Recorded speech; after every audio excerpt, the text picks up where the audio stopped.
Halo teman-teman, perkenalkan nama saya Stella Maris Pigome. Nah, teman-teman, di sini saya akan menceritakan sejarah singkat mengenai hidup saya. Di sini saya ditugaskan untuk menyelesaikan tugas bahasa Indonesia. Nah, di sini saya sebelum menceritakan kisah atau cerita hidup saya akan memperkenalkan nama terlebih dahulu nih. Nah, teman-teman, perkenalkan nama saya adalah Stella Maris IYK Pigome. Saya lahir di Wamena pada tanggal 29 Juli 2007. Saya anak pertama dari 4 bersaudara. Saya agama Katolik dan berjenis kelamin perempuan. Teman-teman, tadi kan teman-teman sudah dengar nih, nama saya Stella Maris Pigome. Sebenarnya apa sih itu Stella Maris Pigome? Itu apa arti dari itu? Nah, teman-teman, orang tua saya mengambil nama ini karena memiliki arti tertentu. Nah, di mana Stella Maris Pigome atau Stella Maris itu artinya adalah bintang. Nah, dan juga IYK itu apa sih IYK itu? IYK itu adalah singkatan dari beberapa kampung dari orang tua saya atau khususnya bapak saya. Lalu, Pigome itu adalah marga atau nama belakang dari bapak saya. Jadi teman-teman, pertama-tama saya akan menceritakan dari TK saya. Nah, teman-teman, pertama-tama TK saya itu dimulai di Wamena pada saat itu. Dimulai di Wamena pada saat saya berusia 5 tahun. Ya, betul teman-teman, tidak salah dengar. Pada saat saya berusia 5 tahun. Namun pada saat itu TK saya tidak selesai atau belum selesai, karena pada saat itu saya mengikut tante saya ke Timika saat ia bertugas sebagai seorang guru di kampung Agimuga di Timika. Nah, pada saat itu di sana saya ikut juga masuk dalam TK, namun tidak selesai juga karena tante saya di sana hanya beberapa bulan saja. Lalu saya ke Timika kota. Di Timika saya sekolah juga di TK. Pada saat di TK saya dinaikkan ke kelas SD karena melihat kemampuan saya yang sudah bisa membaca di antara teman-teman saya lainnya. Namun pada saat itu memang saya bisa membaca, bisa menulis dari teman-teman yang lainnya. Namun orang tua saya meminta untuk mengembalikan saya di TK kembali karena melihat usia saya yang masih sangat kecil pada saat itu.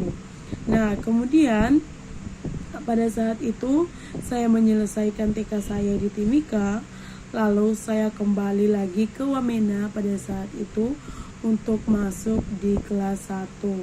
Pada usia ke-6 tahun saya masuk kelas 1 SD di SD YPTK di Wamena.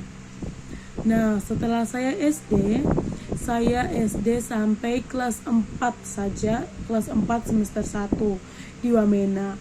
Lalu pada saat itu semester 1 saya berniat untuk pindah sekolah karena mengikuti orang tua yang ingin pindah ke Nabire. Nah, pada saat itu saya pindah ke Nabire pada saat saya kelas 4 SD, dan saat saya pindah ke Nabire, saya masuk pada saat kelas 4 semester 2, di mana saya masuk sekolah di SD Impres Bumi Wonorejo. Saya masuk dari semester 2 kelas 4. Lalu saya tamat SD di SD Bumi Wonorejo. Nah, setelah itu saya melanjutkan SMP saya di SMP Negeri 2 Nabire, bertepatan di depan SD saya. Jadi pada saat itu saya sangat mempermudah saya sekali karena pada saya masuk SMP di depan sekolah saya itu sudah ada SMP, sehingga langsung pada saat itu saya masuk SMP di sebelah SD saya, yaitu SMP Negeri 2 Bumi Wonorejo SMP Negeri 2 Bumi Wonorejo. Nah, saat saya memasuki SMP atau sekolah menengah. Pada saat itu awal pertama kali masuk, di situ banyak sekali hal-hal yang saya tahu, mulai dari adanya MOS dan juga pelatihan sebelum masuk SMP atau ada beberapa hari. Nah, di situ atau perkenalan lingkungan sekolah ya. Pada saat itu nasib saya sangat buruk sekali. Kenapa? Karena pada saat MOS orang tua saya ada keluar kota untuk kerjaan. Nah, di saat itu saya sendiri di rumah dengan tante saya. Nah, saat itu sialnya saya, saat posal saat kegiatan itu berlangsung, kaki saya jarinya patah dan harus dijahit. Dan saya padahal di sekolah saya dituntut untuk menggunakan sepatu, namun karena kaki saya patah, di situ saya menggunakan sendal satunya dan kaki satunya saya harus menggunakan sepatu. Nah, saat proses pelatihan itu berjalan, sayangnya lagi kaki sebelah saya mengenai duri. Nah, teman-teman, duri apa itu? Duri dari jeruk nipis. Teman-teman tahu kan, jeruk nipis durinya panjang dan juga tajam. Nah, kaki saya terkena itu, di sebelah kaki saya harus dijahit dan sebelahnya juga terkena duri. Jadi apes sekali saya pada saat masuk SMP awalnya. Namun karena itu proses yang terus berlanjut, pada saat itu mungkin awalnya tuh agak malu, tapi karena teman-teman yang selalu support dengan cara-cara mereka yang agak unik ya, di situ saya merasa tidak malu. Nah, itu pengalaman saya pada saat masuk SMP pertama kali tentunya. Nah, di situ lalu SMP kelas 1 sampai kelas 1 semester 1 sampai masuk kelas 2.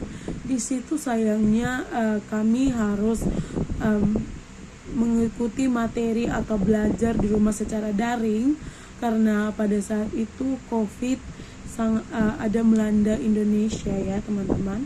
Pada saat itu COVID melanda dan juga kami harus belajar di rumah. Di situ sayang sekali saya bernasib sama sial juga ya teman-teman, dimana seharusnya kami belajar dengan kondisi daring, tetapi HP saya hilang sehingga sulit untuk menerima pelajaran dan mengikuti pelajaran saat di rumah. Nah, di situ guru-guru kami mengambil keputusan atau mengambil tindakan bagi teman-teman yang tidak memiliki HP untuk mengambil materi setiap paginya di sekolah. Nah, di situ karena rumah saya dekat sekali dengan sekolah, jadi sayanya gampang untuk mengambil materi tiap hari di sekolah tentunya. Nah, setelah itu masuk kelas 3, di situ kami mulai masuk lagi seperti biasa karena sudah dibolehkan masuk ya seperti biasa ke sekolah, namun tetap menjaga jarak dan juga memakai masker. Nah, setelah itu kami masuk kembali ke sekolah untuk masuk kelas semester 1 untuk kelas 3 sampai dengan semester 2. Nah, setelah itu kami pun ulangan, ujian dan juga ujian sekolah untuk naik bangku SMA. Di situ saya ikut ujian dan ulangan-ulangan, dan juga pada saat itu saya bimbang nih antara, pada saat itu kan seharusnya di semester 2 untuk akhir-akhir itu kan sudah harus ada niat nih untuk mendaftar di sekolah mana selanjutnya, SMA mana nih yang harus saya pilih. Awalnya pilihan saya itu jatuh kepada SMA 1 dan juga Adiluhur. Kenapa? Karena kalau misalnya saya memilih satu saja, takutnya nanti tidak tembus dan juga saya akan tertinggal. Nah, di situ saya memilih untuk saya akan memilih 2 sekolah di sini, SMA 1 dan juga SMA YPPK Adiluhur. Dan juga pilihan yang berikutnya yaitu waktu itu saya ada sempat mengikuti beasiswa ya dari pemerintah, tes ADEM, yaitu biaya dari pemerintah untuk melanjutkan sekolah tingkat SMA dengan biaya yang ditanggung oleh pemerintah. Namun sayang sekali saya tidak bisa dapat karena kuota yang diminta tiap sekolah itu hanya 2, sedangkan dari sekolah kami itu ada beberapa orang yang memang sudah dipilih. Nah, jadinya saya harus menggeserkan diri, tidak diterima untuk beasiswa tersebut.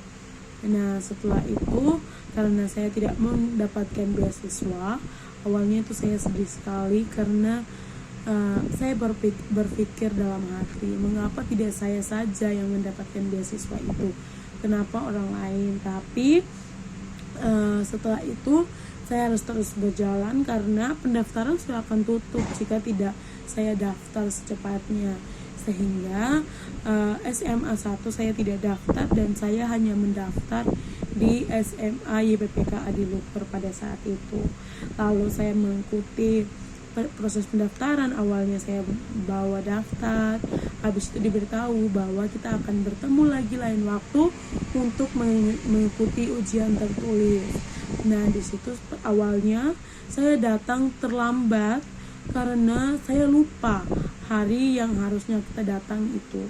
Nah, tetapi karena teman saya mengingatkan pada saat itu, sehingga saya ingat nih kembali, oh iya, hari ini ada tes di Adiluhur. Nah, saat itu saya pergi ke Adiluhur, lalu saya mengikuti tes tertulis pada saat itu.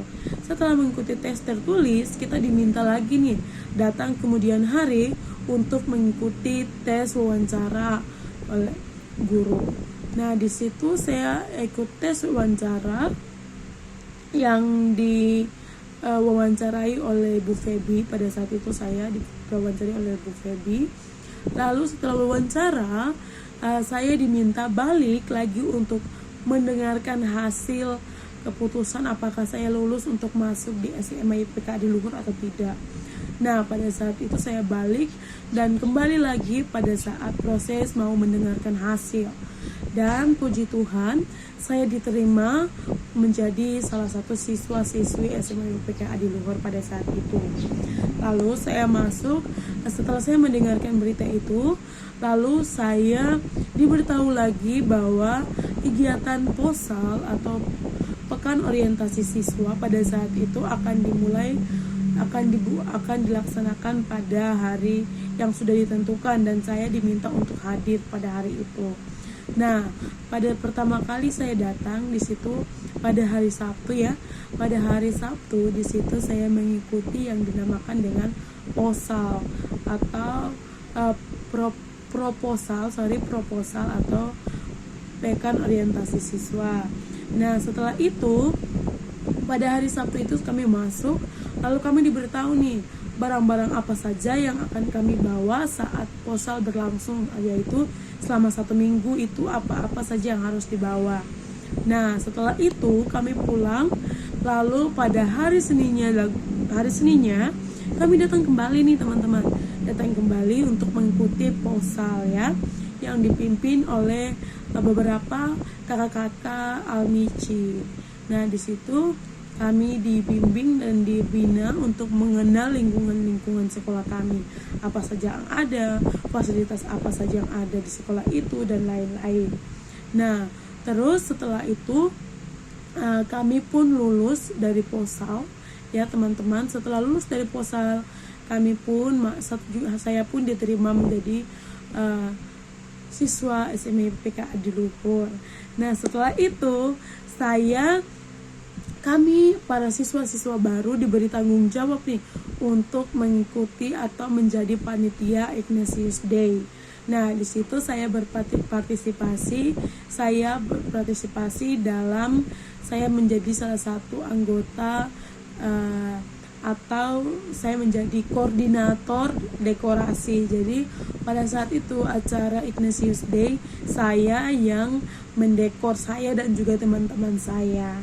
Nah, setelah Ignatius Day berlangsung, saya pun masuk di bangku SMA kelas 1 tentunya. di kelas 10-4 pada saat itu. Lalu saat berjalannya waktu, di situ ada tes yang namanya atau tes yang biasanya disebut OSIS atau di sekolah kami itu disebut dengan presidium. Nah, OSIS ini ada beberapa anak yang akan diterima, namun sebelum itu harus mengikuti tes sebelumnya. Nah, di situ saya sangat tertarik nih. Wow, saya sangat tertarik sekali dengan presidium atau yang biasa disebut dengan OSIS. Nah, di situ saya daftar. Nah, dari proses pendaftaran itu ada beberapa seleksi untuk menjadi presidium. Nah, dalam tiap seleksi akan digugurkan yang tidak lolos. Nah, di situ seleksi pertama mengenai akademik, nilai-nilai, dan juga apakah kita itu sudah mampu atau sudah siap untuk menjadi contoh atau menjadi presidium atau menjadi OSIS itu ya. Di situ kami pun dites. Lalu puji Tuhannya dari tes pertama, tes kedua, tes ketiga sampai tes yang terakhir, di situ syukurnya saya lulus menjadi seorang presidium. Namun sebelum itu kami presidium yang sudah dipilih yaitu atau dari sekitar 50-an orang banyaknya, kami diterima menjadi presidium sekitar 21 orang pada saat itu. Nah, kami 21 orang ini, kami pun tidak langsung menjadi presidium, tapi kami pun dilatih selama 1 minggu di Yaro pada saat itu. Nah, tiap harinya kami di sana mengikuti berbagai macam tahap-tahap menjadi seorang presidium.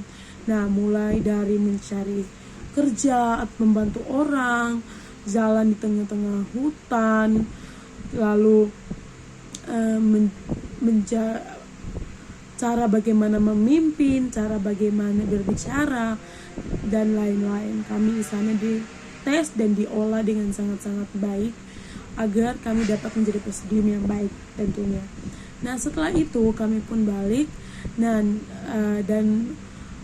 saya pun menjadi salah satu presidium di antara 21 orang lainnya, dan saya ditugaskan menjadi presidium atau koordinator acara.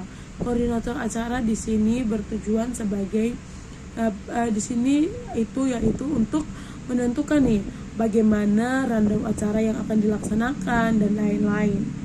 Nah, setelah itu dalam presidium saya diberikan tugas tanggung jawab selama 1 tahun menjadi seorang OSIS. Nah, saat menjadi seorang OSIS di sana tentunya banyak sekali kegiatan yang sudah saya lalui, mulai dari memegang kelas meeting, memegang 17 Agustus dan juga beberapa kegiatan lainnya. Nah, di situ saya belajar banyak sekali. Pada saat itu saya banyak sekali ya, ada kegiatan ini, ada rapat, ada ini di situ. Di situ saya belajar banyak sekali menjadi seorang presidium. Lalu setelah 1 tahun setelahnya, kami pun